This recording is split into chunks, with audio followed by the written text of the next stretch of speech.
Assalamualaikum warahmatullahi wabarakatuh. Kami dari kelompok pertama akan menjelaskan tentang sistem transportasi.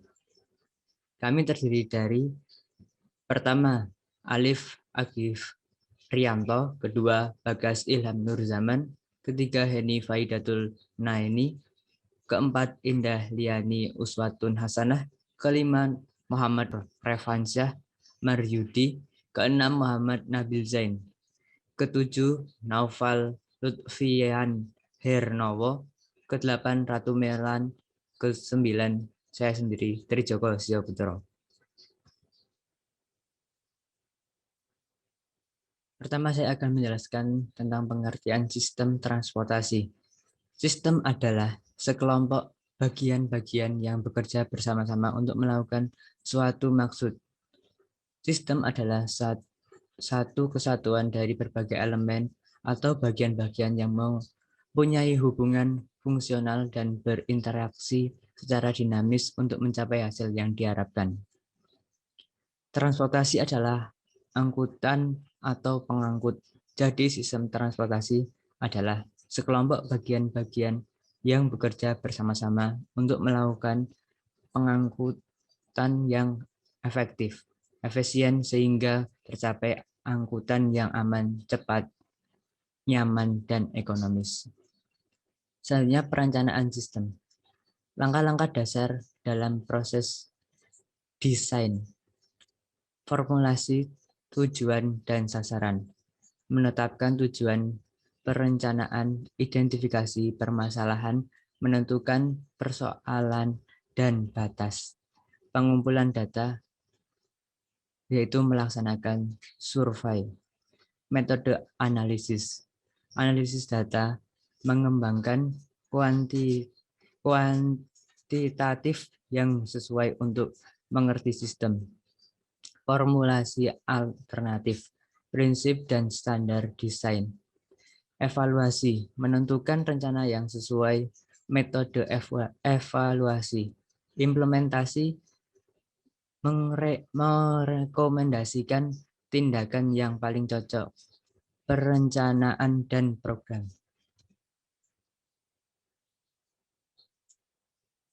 Komponen utama. Pertama, sistem pembawa beban.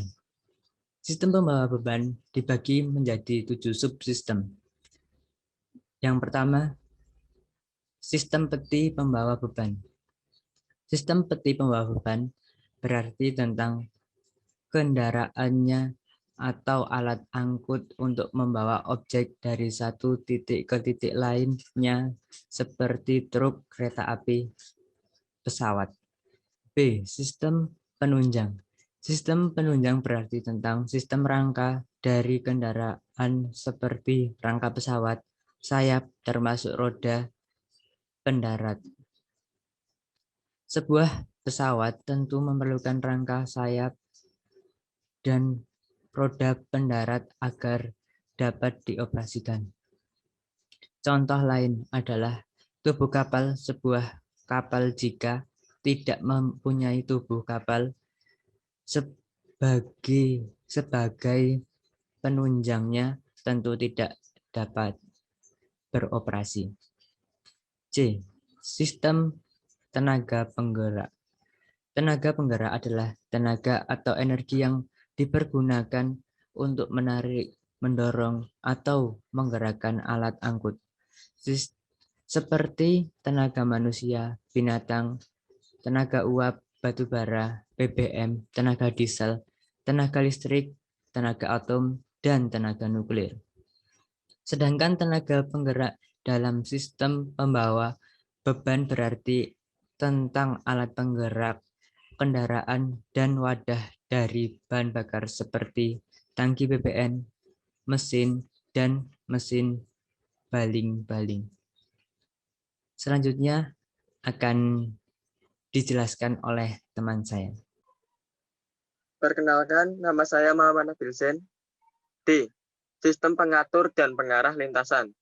Sistem pengatur dan pengarah lintasan adalah tentang sekumpulan komponen penghubung yang membolehkan kendaraan apapun untuk mengikuti arah yang diinginkan juga tentang siapa yang mengoperasikan sebuah kendaraan, kemudian apa yang memandu sebuah kendaraan ke tempat tujuan.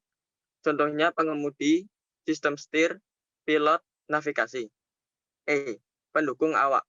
Pendukung awak dalam sistem pembawa beban adalah sebuah tempat khusus untuk awak menjalankan pekerjaannya seperti ruang kemudi truk. Seorang awak truk tentu membutuhkan ruang kemudi untuk mendukung pekerjaannya. Contoh lainnya adalah kokpit dalam ruang kabin dan ruang kabin awak kapal. F. Pelayanan pendukung beban.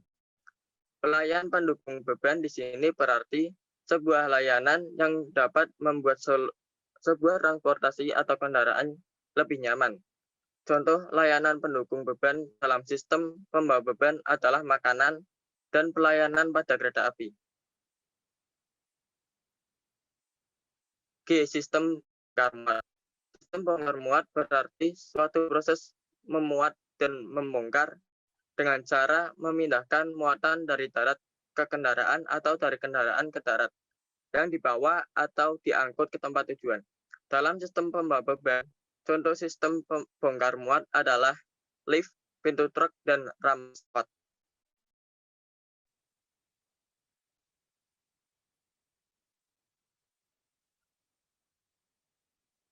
Komponen jalan pembawa. Komponen ini dibagi menjadi 3 bagian. 1. Penunjang. Sistem penunjang adalah sistem yang memiliki peran memindahkan beban ke pendukung antara seperti perkerasan dan tanah dasar pada truk, spur dan tanah dasar pada kereta api, medium udara pada pesawat, dan medium air pada kapal. 2. Sistem tenaga penggerak. Tenaga penggerak adalah tenaga atau energi yang digunakan untuk menarik, mendorong, atau menggerakkan alat angkutan, seperti tenaga manusia, binatang, tenaga uap, batu bara, BBM, tenaga diesel, tenaga listrik, tenaga atom, dan tenaga nuklir. Sedangkan tenaga penggerak dalam komponen jalan pembawa yaitu sistem distribusi tenaga pada sisi rel atau bagian atas kereta pada kereta api, dan sistem penyimpanan dan distribusi BBM pada truk, pesawat, dan kapal laut. 3. Sistem pengatur dan pengarah. Sistem pengatur dan pengarah dalam sistem transportasi di sini adalah suatu di mana kita diatur dalam menggunakan alat transportasi tertentu, seperti lampu lalu lintas, sistem pengatur navigasi udara, pengatur lalu lintas udara, pengatur penerbangan atau pendaratan pada pesawat, pengatur navigasi laut, sistem sinyal dan komunikasi untuk mengatur kecepatan dan jarak antar kereta, sistem lintasan untuk mengatur pergerakan kereta api. Terima kasih. Selanjutnya akan dilanjutkan oleh teman saya, Henny.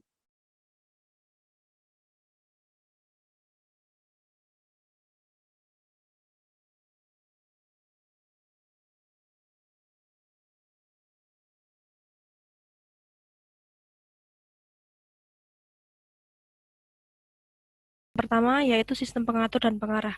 Yang dimaksud dengan sistem pengatur dan pengarah yaitu meningkatkan kereta dan lintasan, contohnya pada kereta api.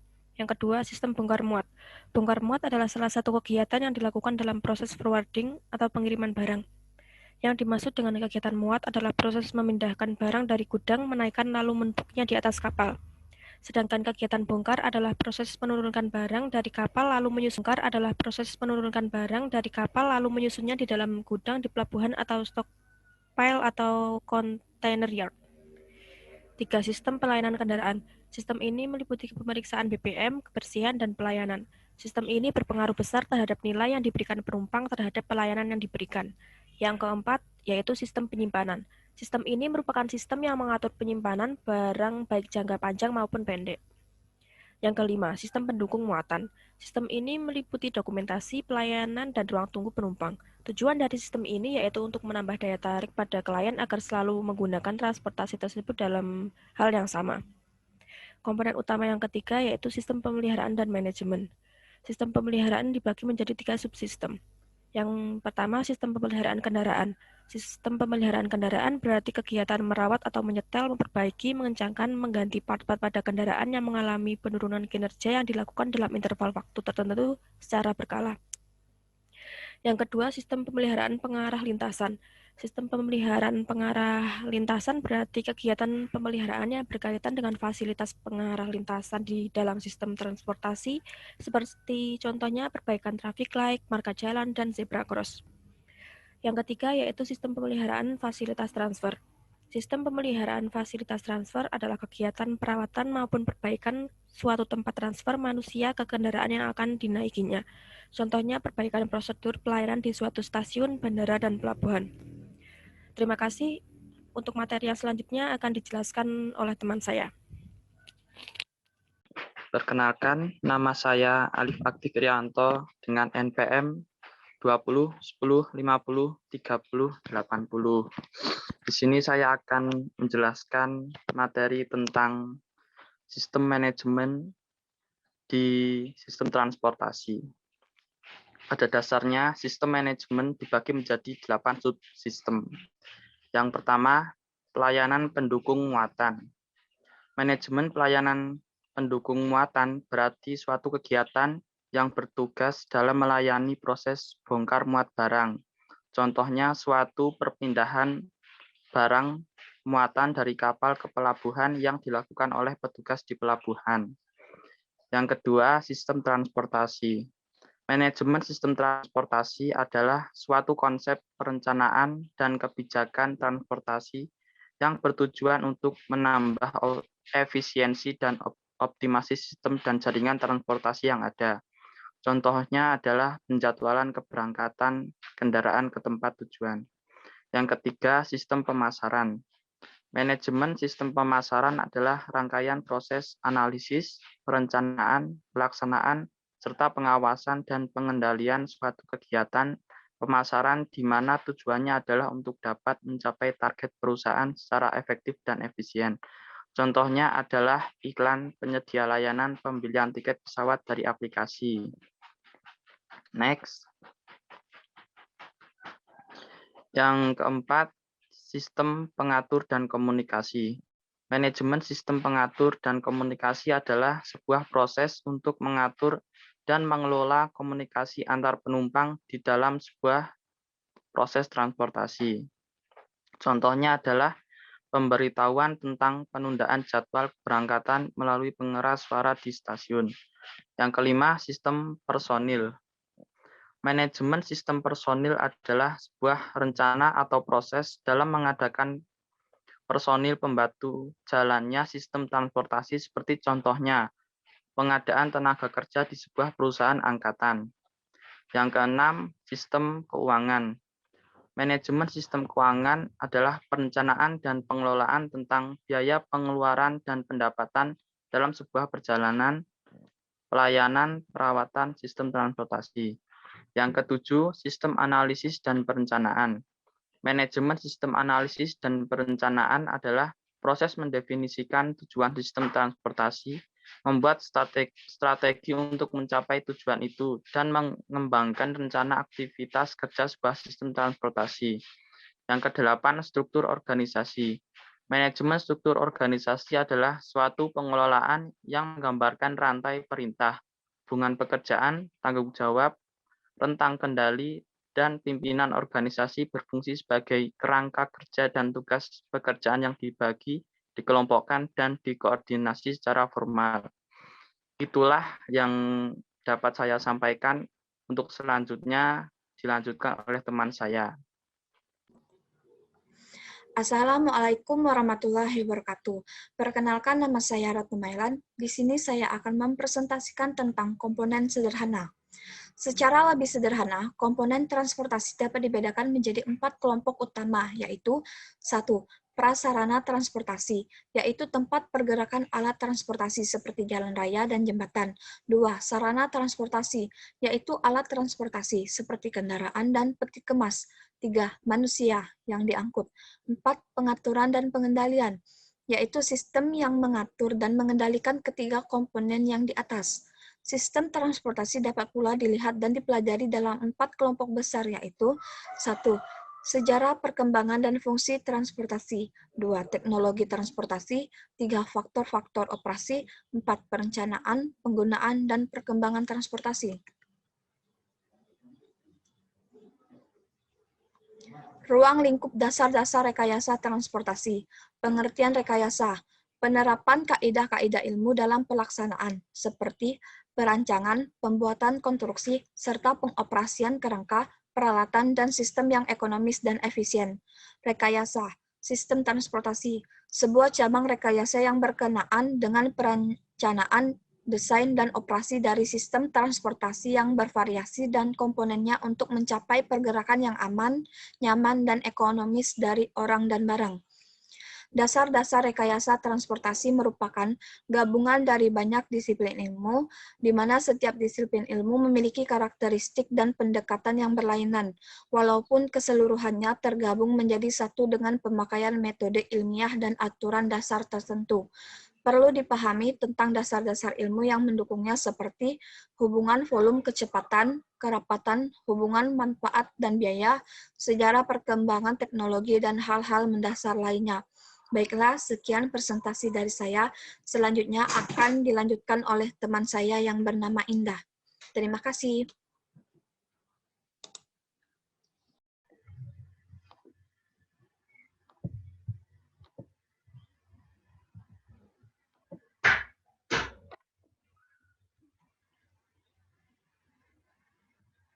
Perencanaan sistem.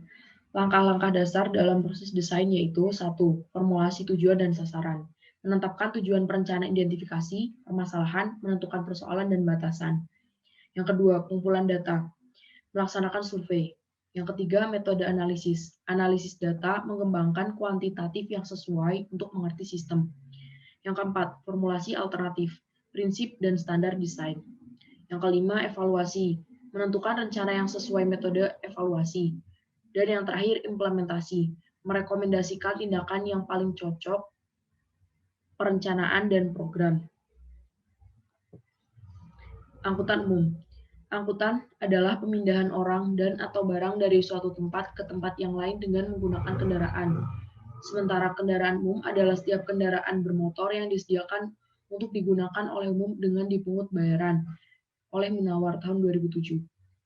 Angkutan umum penumpang dalam pedoman teknis penyelenggaraan angkutan umum di wilayah perkotaan dalam trayek tetap dan teratur tahun 2002 meliputi bus kota, minibus, kereta api, angkutan air, dan angkutan udara. Tujuan dasar dari penyediaan angkutan umum oleh Tamin tahun 2007 mengatakan bahwa menyediakan pelayanan angkutan yang baik, handal, nyaman, aman, cepat, dan murah untuk umum. Beberapa kriteria angkutan umum ideal antara lain adalah 1. Keandalan atau setiap saat tersedia dan waktu singkat. 2. Kenyamanan atau pelayanan yang sopan, terlindung dari cuaca buruk, mudah turun naik kendaraan, tersedia tempat duduk setiap saat, tidak bersesak-sesak, interior yang menarik, tempat duduk yang enak. Yang ketiga, keamanan atau terhindar dari kecelakaan, bebas dari kejahatan. Yang keempat, waktu perjalanan atau waktu di dalam kendaraan singkat. Baik, selanjutnya akan dilanjutkan oleh teman saya. Ya, terima kasih kepada Saudara Indeliani Uswatun Hasanah yang menjelaskan tentang perencanaan sistem dan angkutan umum. Selanjutnya saya Muhammad Rifat Mardi.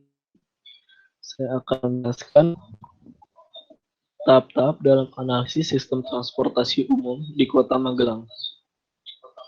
Berikut tahapan dalam menganalisis sistem transportasi yang ada di Kota Magelang. Yaitu, pertama, mengidentifikasi masalah. Magelang merupakan daerah yang memiliki kabupaten dan kota di mana sistem pendidikan di kota lebih jauh lebih maju daripada di kabupaten atau desa. Namun, banyak pelajar yang memiliki potensi yang sangat baik yang berasal dari desa ataupun kabupaten. Hal ini tentu menjadi permasalahan untuk pelajar dari daerah kabupaten agar mendapat pendidikan yang lebih bagus di kota. Menentukan tujuan. Dengan adanya transportasi umum yang dapat mengantarkan para pelajar maupun pekerja dari desa menuju ke kota, diharapkan dapat memudahkan para pelajar dan pekerja menuju daerah Kota Magelang sehingga menciptakan sumber daya manusia yang lebih berkualitas. Yang ketiga, mendefinisikan objektif dan menentukan kriteria dalam segi angkutan umum atau kota. Biasanya berangkat berganti dengan selisih waktu 20 menit agar tidak bertabrakan dengan angkutan lain. Selanjutnya, beberapa rute yang ada di Kota Magelang. Yang pertama, jalur 1, subterminal Kebon Polo, kemudian dilanjutkan ke alun-alun selatan, Jalan Ponorogo, kemudian dilanjut ke Pakelan, dilanjut lagi ke Jalan Gatot Subroto, selanjutnya Jalan Tentara Pelajar, selanjutnya alun-alun barat, menuju Jalan Pahlawan, terakhir ke Jalan Ahmad Yani. Untuk jalur 2, melewati Jalan Al-Ikhlas, kemudian ke shopping center, selanjutnya ke Jalan Tidar, selanjutnya ke Jalan Gatot Subroto, selanjutnya Jalan Sarwo Edi, dan terakhir Jalan Jenderal Sudirman. Selanjutnya jalur 3 untuk tujuan ke Jalan Jenderal Sudirman.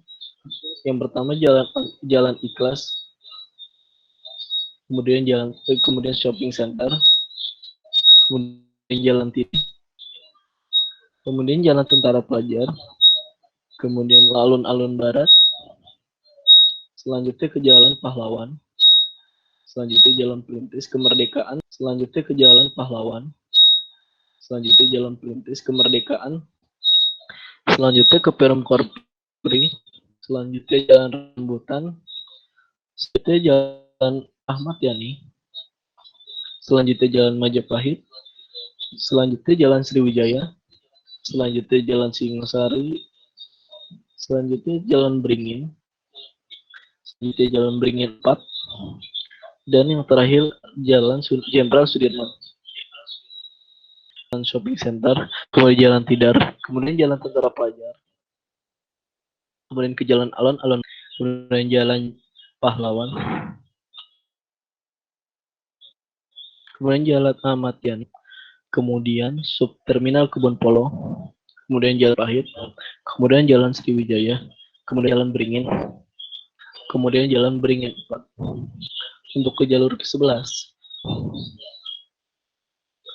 pertama Terminal Tidar, kemudian Jalan Soekarno-Hatta, kemudian Canggu, kemudian Jalan Urip Sumerjo, kemudian subterminal Kebon Polo, Jalan Ahmad Yani, atau Perumahan Departemen Kesehatan Keramat, selanjutnya Jalan Ahmad Yani, kemudian Jalan Majapahit, kemudian Jalan Sriwijaya, kemudian Jalan Beringin, kemudian Jalan Beringin 4, dan yang terakhir Jalan Jenderal Sudirman. Untuk jalur yang ke-12 atau jalur terakhir, itu Pasar Burung, kemudian Jalan Letjen Suprapto Taman Parkir, kemudian Jalan Tidar, kemudian Jalan Tentara Pelajar, kemudian Jalan Alun-Alun Barat, kemudian Jalan Alun-Alun Utara, kemudian Jalan Ahmad Yani, kemudian Jalan Apemuda, kemudian Jalan Sudirman, kemudian Jalan Raya Mertoyudan, kemudian Dampit, kemudian Salakan, kemudian Jalan Soekarno-Hatta, kemudian Jalan Beringin, dan yang terakhir Jalan Berempat. Itu saja presentasi dari saya. Kemudian akan dilanjut oleh teman saya bernama Bagas Ilham Nurzaman yang akan menjelaskan lanjutan dari tahapan-tahapan analisis sistem transportasi yang ada di Kota Magelang dan berikut contohnya.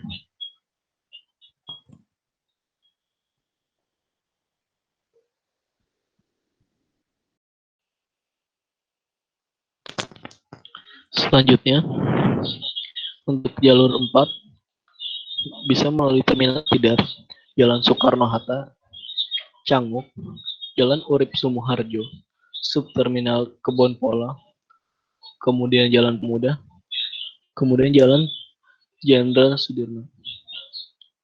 Yang kelima, untuk jalur kelima, Terminal Tidar, selanjutnya ke Jalan Soekarno-Hatta, kemudian Jalan Sarwo Edi, kemudian ke Pakelan, kemudian Jalan Sultan Agung, kemudian Jalan Diponegoro, selanjutnya ke Jalan Pahlawan, selanjutnya Universitas Tidar, selanjutnya Gor Semapta, selanjutnya Jalan Jeruk Timur, selanjutnya Jalan Majapahit, dan Jalan Beringin yang terakhir.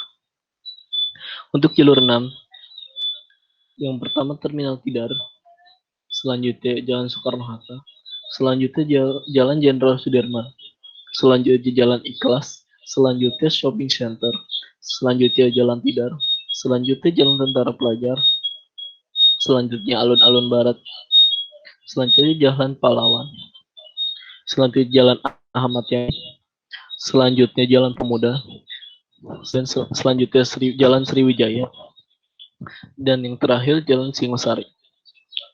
Untuk jalur ketujuh, yang pertama melalui Terminal Tidar, kemudian ke Jalan Soekarno-Hatta, kemudian Jalan Sarwo Edi, kemudian Pakelan, kemudian Jalan Gatot Subroto, kemudian Jalan Tentara Pelajar, kemudian Jalan Sutopo, kemudian Jalan Majapahit, kemudian Jalan Sriwijaya, kemudian Telaga Warna, kemudian Ngentak Komplek Rindam, kemudian Jalan Kesatrian Kulon RST, kemudian Jalan Ahmad Yani, kemudian Jalan Pemuda, kemudian Jalan Jenderal Sudirman. Untuk jalur ke-8, bisa mulai Terminal Tidar lagi, kemudian ke Jalan Soekarno-Hatta, kemudian ke Canggu, kemudian ke Jalan Telaga Warna, kemudian Jalan Sriwijaya, kemudian Jalan Beringin, kemudian ke Jalan Beringin 4, kemudian ke Jalan Jenderal Sudirman, kemudian ke Jalan Aliklas, kemudian ke Shopping Center, kemudian ke Jalan Tidar, kemudian Jalan Tentara Pelajar, kemudian Jalan di Panjaitan, kemudian Jalan Diponegoro, kemudian Jalan Ahmad Yani, dan terakhir Jalan Urip Sumoharjo. Jalur ke-9 bisa melalui Terminal Tidar, kemudian Jalan Soekarno-Hatta, kemudian Canguk, kemudian Jalan Urip Sumoharjo, kemudian Subterminal Kebon Polo, kemudian Jalan Majapahit, kemudian Jalan Sriwijaya, kemudian Jalan Beringin, kemudian Jalan Beringin 4, kemudian Jalan Jenderal Sudirman, dan kemudian Jalan Soekarno-Hatta lagi. Untuk jalur ke-10, bisa melalui Terminal Tidar lagi, kemudian ke Jalan Soekarno-Hatta, kemudian Jalan Jenderal Sudirman, kemudian ke Jalan Aliklas, kemudian Jalan Shopping Center, kemudian Jalan Tidar, kemudian Jalan Tentara Pelajar, kemudian ke Jalan Alun-Alun, kemudian Jalan Pahlawan, kemudian Jalan Ahmad Yani, kemudian Subterminal Kebon Polo, kemudian Jalan Pahit, kemudian Jalan Sriwijaya, kemudian Jalan Beringin, kemudian Jalan Beringin 4. Untuk ke jalur ke-11, pertama Terminal Tidar, kemudian Jalan Soekarno-Hatta, kemudian Canggu, kemudian Jalan Urip Sumoharjo, kemudian Subterminal Kebon Polo, Jalan Ahmad Yani, atau Perumahan Departemen Kesehatan Keramat, selanjutnya Jalan Ahmad Yani, kemudian Jalan Majapahit, kemudian Jalan Sriwijaya, kemudian Jalan Beringin, kemudian Jalan Beringin 4, dan yang terakhir Jalan Jenderal Sudirman. Untuk jalur yang ke-12 atau jalur terakhir, untuk Pasar Burung, kemudian Jalan Letjen Suprapto Taman Parkir, kemudian Jalan Tidar, kemudian Jalan Tentara Pelajar, kemudian Jalan Alun-Alun Barat, kemudian Jalan Alun-Alun Utara, kemudian Jalan Ahmad Yani, kemudian Jalan Pemuda, kemudian Jalan Sudirman, kemudian Jalan Raya Mertoyudan, kemudian Dampit, kemudian Salakan, kemudian Jalan Soekarno-Hatta, kemudian Jalan Beringin, dan yang terakhir Jalan Bertempat. Itu saja presentasi dari saya. Kemudian akan dilanjut oleh teman saya bernama Bagas Ilham Nurzaman yang akan menjelaskan lanjutan dari tahapan-tahapan analisis sistem transportasi yang ada di Kota Magelang dan berikut contohnya.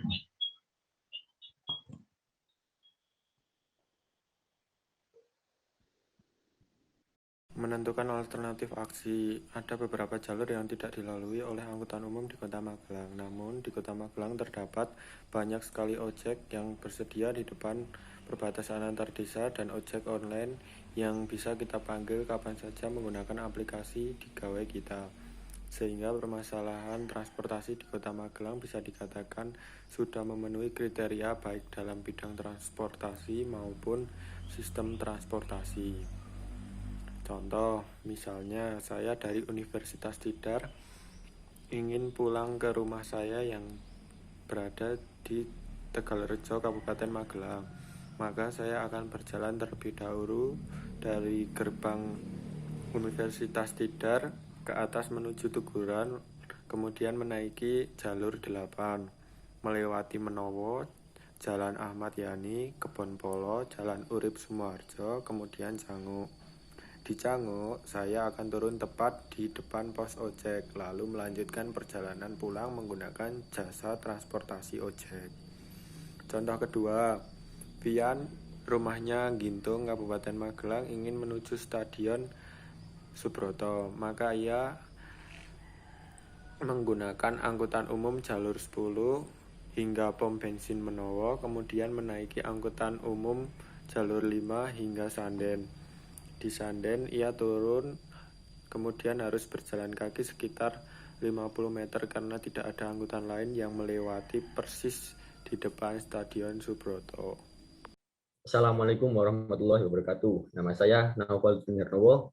Saya perwakilan dari kelompok sistem transportasi.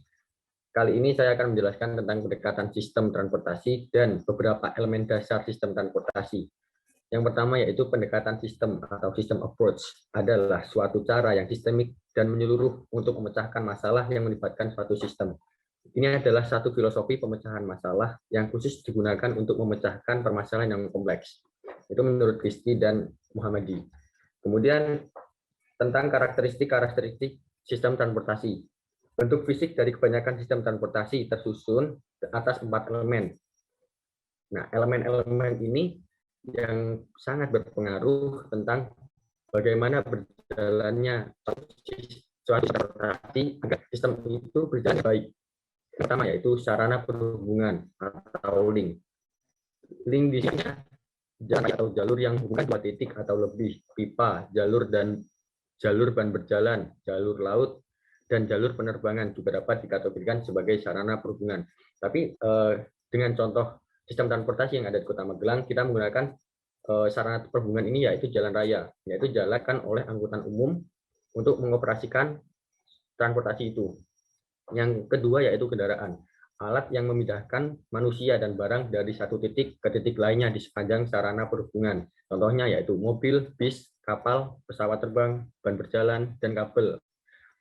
Dalam contoh yang diberikan oleh Bagas yaitu di sistem transportasi Kota Magelang yang kita beri contohkan di presentasi kali ini yaitu angkutan umum, di mana angkutan umum itu mengangkut yang paling spesifik yaitu mengangkut pelajar dan pekerja dari berbagai daerah di luar Magelang untuk dapat bekerja atau melakukan aktivitas di Kota Magelang dengan sarana transportasi yang tersedia. Yang ketiga yaitu terminal atau titik-titik di mana perjalanan orang dan barang dimulai atau berakhir. Contohnya garasi mobil, lapangan parkir, gudang bongkar muat, terminal bis, dan bandar udara. Di dalam contoh sistem transportasi yang ada di Kota Magelang itu bahasanya yaitu tempat di mana suatu angkot itu ngetem itu tempat di mana para angkot itu berkumpul dan bergantian untuk menarik penumpang. Nah, di situ terdapat sistem yaitu bagaimana caranya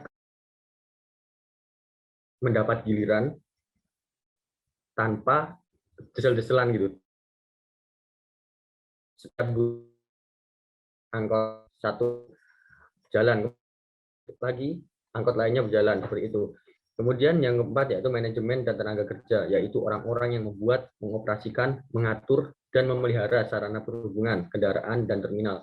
Di sini manajemen dan tenaga kerjanya, untuk tenaga kerjanya sendiri, bisa kita sebut sebagai supir angkot. Di situ orang yang mengoperasikan angkot itu untuk berjalannya suatu sistem. Kemudian untuk yang mengatur dan memelihara sarana perhubungan bisa kita sebut dengan insinyur, di mana insinyur itu mengatur jalur setiap jalur angkutan umum agar setiap titik di Kota Magelang itu terlewatkan oleh angkutan umum tersebut, sehingga memudahkan semua masyarakat dalam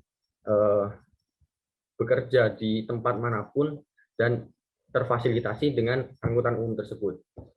Saya rasa cukup sekian presentasi dari saya, dan saya mewakili kelompok saya mengundurkan diri. Terima kasih. Mohon maaf bila ada kesalahan. Wassalamualaikum warahmatullahi wabarakatuh.